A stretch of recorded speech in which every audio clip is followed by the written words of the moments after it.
First of all, for majority of students who come to Canada, their first goal is study.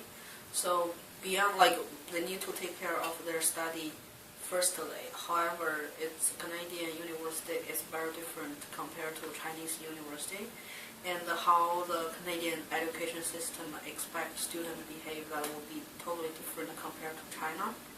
So the students have to understand how to manage their time to study and what's really expected here in university.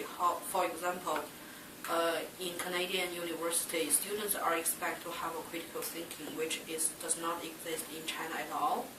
Therefore, they have just not study in the school and complete their assignment. They have to understand what critical thinking is and how to have the critical thinking through their university study. In this case, that I observe lots of students have struggled with this issue, and I suggest if it's difficult for them to critical any paper article and even have a very simple critical thinking, students have to understand and also use the professor office hours. Frequently come to see professor and discuss and ask professor to help them. And don't just assume the professor won't help them, and don't assume the critical thinking will come naturally. It comes with time and understanding of the different philosophy of education. Majority of students come to Canada without speaking English fluently, which was also my case as well back to 10 years ago. Learning English is not as simple just to remember the grammar rules and to remember the vocabulary. The English is easy to use and to make people to understand. However, it's harder to use as native speaking.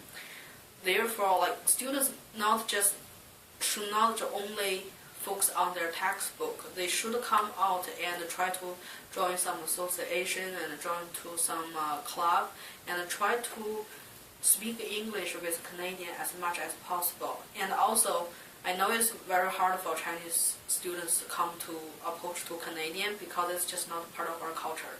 And one thing during my English learning process, I think is very useful is to listening.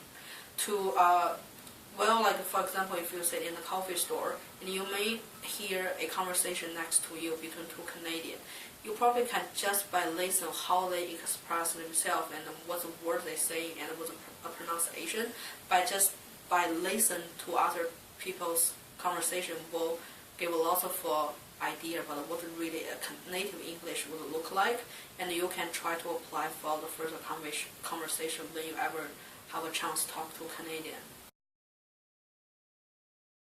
It's very unfortunately, in my work I haven't seen many Chinese students here are suffer from different mental issues. Some are even mental disorders.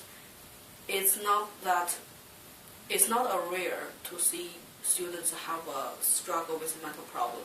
So in the case Chinese people are not get used to discuss their feeling and are not used to ask help about emotional problem. Therefore, many students are not approaching help until they are unable to handle their emotion at all.